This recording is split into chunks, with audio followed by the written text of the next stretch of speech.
Hi everyone, welcome to this week's Tuesday Talk. By the time you see this, we are one day away from February. This will go live on January 31st. I filmed these 2 days ahead of time, so today's the 29th.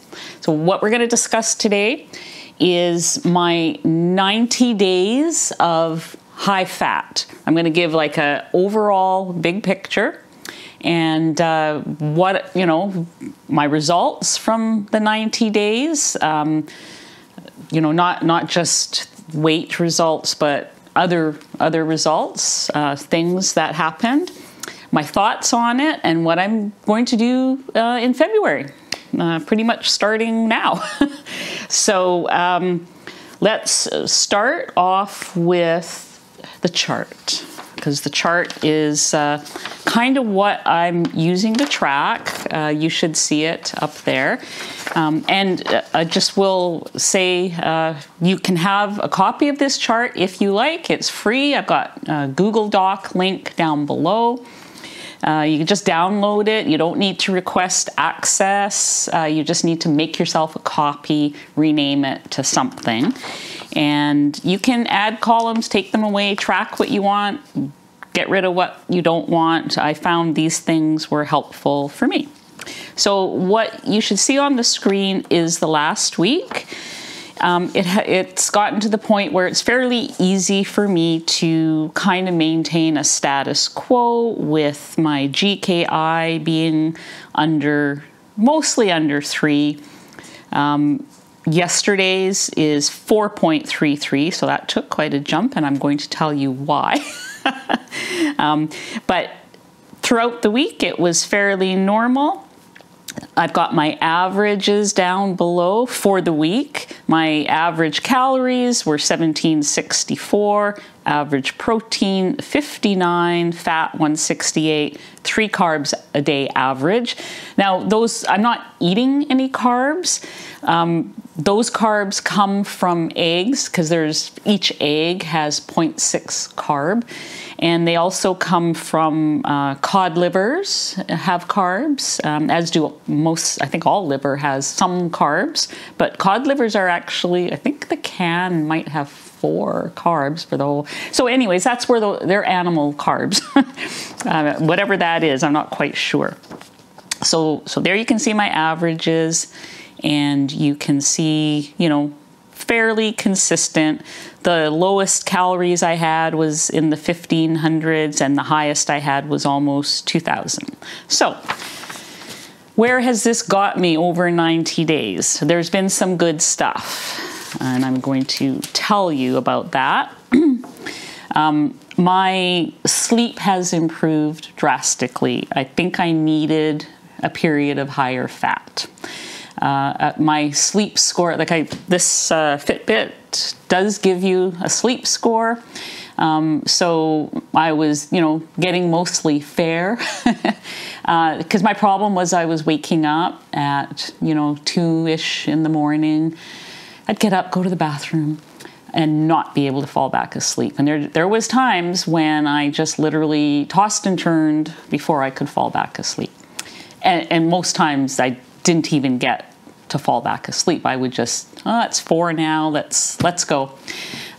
So now they're mostly in the 80s. I still dip down fair every once in a while, I'm going to be honest, but I'm getting more and more in the 80s good.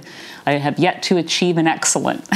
So that's something I still want to work on. And I've made other kinds of, besides just these macros, I've done other things. Like when I do get up to use the bathroom, I put on the blue blockers so that my body doesn't think, oh, it's daytime, time to wake up. And I wear them to go to the bathroom, come back, and I am able to fall back asleep after going to the bathroom in the middle of the night. Before that was almost never happened. So, and also I do have a tablespoon of butter last thing before I go to bed at night. And I think that helps too. So skin, my skin has improved. It feels softer. I feel like, like I'm almost 65. I'm going to be 65 in a couple of months. So I've got wrinkles, but I feel like my skin is softer. Things have improved a little bit. You know, I'll take anything I can get there. My satiety level, like there are zero cravings, zero interest in foods that I was even eating a few months ago on you know, Carnivore. Like I'm just like, yeah. I really enjoy I mean, there's in my world right now, there's nothing better than a medium rare burger with some butter on top. I absolutely love it. And I really have no desire for a lot of things now. So even within that, you know, keto, Carnivore, carnivore, my satiety has improved. Bowel movements, I don't want to talk about that too much. TMI, but definitely improved. Higher ketones, lower glucose. I think I needed to learn what kinds of things higher fat affects, because now I'm going to use that information. So the bad part, it's not bad, it's the part. I have in my hand the piece of paper that I wrote down my measurements and weight on November 1st when I started doing 80-20. My weight is exactly the same. So in November, I actually lost 2 pounds. And then I think I lost another pound leading up to Christmas. But then between Christmas and New Year's, I gained 3 pounds. And I didn't, you know, there wasn't any cheating or sugar or anything like that. It was just, I was eating different. I wasn't tracking during that time. I just ate, you know, meat to satiety kind of thing. I did, you know, have a few veggies in amongst the entertaining, and I had keto desserts twice. So that was enough to gain 3 pounds. And then the first week of January, when I got back to 80-20, I immediately lost those 3 pounds.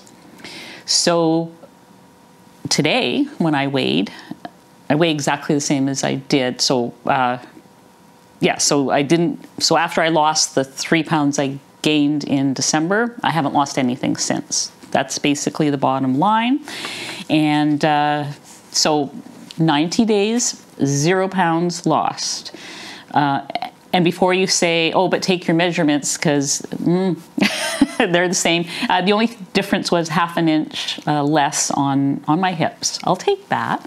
But that could just be, you know, maybe I just held the tape a bit different. I don't know. It's not enough of a change to say that my measurements changed. So I'm not heartbroken about this because, you know, I had heard a lot of people saying out there, 80-20 is not for weight loss, it's for healing. And I, of course, I always think I can beat the odds somehow, and maybe I would somehow lose some weight. I feel fantastic, and I feel like I'm healing some things. But that said, I'm going to make a change. I'm going to tweak for February, and I've redone my chronometer settings. I'm going to push my protein up and push my fat down. But I see the value of higher fat, and so I'm going to try 75-25 this next month. Now that will probably automatically it might lower I think it's going to lower my calories a bit depending on satiety, because at this point I'm not trying to control calories. If we look at this chart again,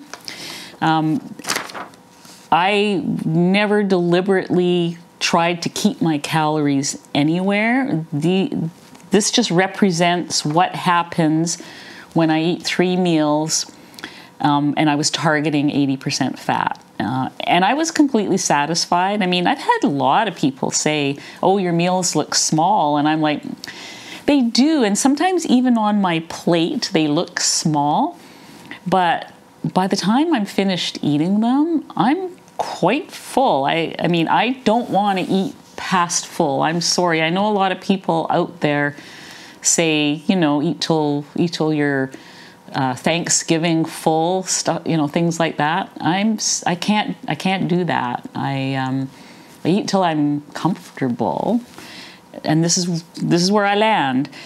So I suspect that if I move my protein up a little bit and cut down the fat a little bit, my calories may even drop. It'll be interesting to see what happens. I'm not going to deliberately do anything about that. I'm just going to shoot for this 75%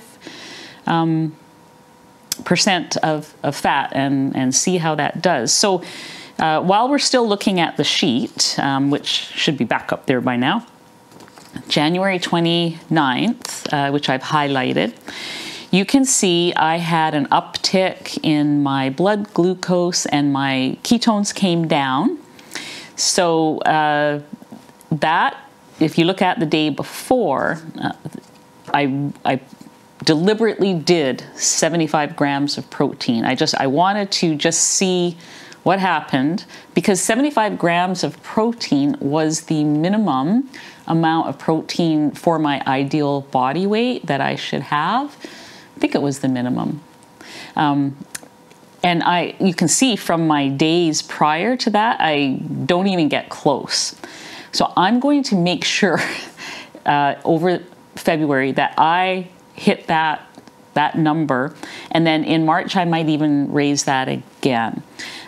And yes, it probably will affect my numbers, my fasting glucose and ketones. So you know, I'm just going to accept that, and just let you know that there's a lot of people out there who say that on Carnivore, the numbers that I have here are just fine, and I'm going to go with that for now and see what happens. So I'm not worried. I do like doing these experiments on myself. So I just want to say, if you're doing 80-20 and if that's working for you and you're getting the results you want, please don't change it because I'm changing it. And likewise, if you're doing something completely different, 60-40, you know, 70-30. 70-30 is kind of where a ribeye steak is. So, and a lot of people will eat that to satiety, and they'll hit that 70-30 and do quite well. If that's you, no need to bother with all this. I mean, I had my reasons for doing this, and I feel like the people who call 80-20 a healing protocol versus a weight loss protocol, I kind of think they're right, and I kind of think I needed to do it. I'm glad I did it, because I have some things here that I want to keep on my mind, you know, because leading up to this, I don't think I was eating enough fat because of these improvements that I had. I mean, I'm trying to balance, you know, weight loss, sleep issues, hormones. I'm postmenopausal. I don't react to the same, you know, I don't react to macros in the same way that someone who's in their 20s, 30s, 40s with different, you know, fitness routines, different, you know, everything is different. I react differently than that person. And so these are, you know, there's a big picture here. It's not just weight, and it's definitely, I am 100% proved to myself, it's not calories in, calories out either, because that is clearly, that clearly doesn't work for me, because I also was tracking the deficit from what Cronometer said I should be having, and I had built in a deficit. These deficits on the chart are over and above the deficit that I already had built in with Cronometer. And I lost nothing over 90 days. So Sorry, calories in, calories out, people. I don't buy it. I don't buy it for myself. Absolutely, absolutely not. That said, I do think that someone like myself has to be aware of the calories. And, you know, I think when I shift these macros around, my calories will probably go down a little bit. And that might be enough for me to start seeing results again. And that's what I'm hoping.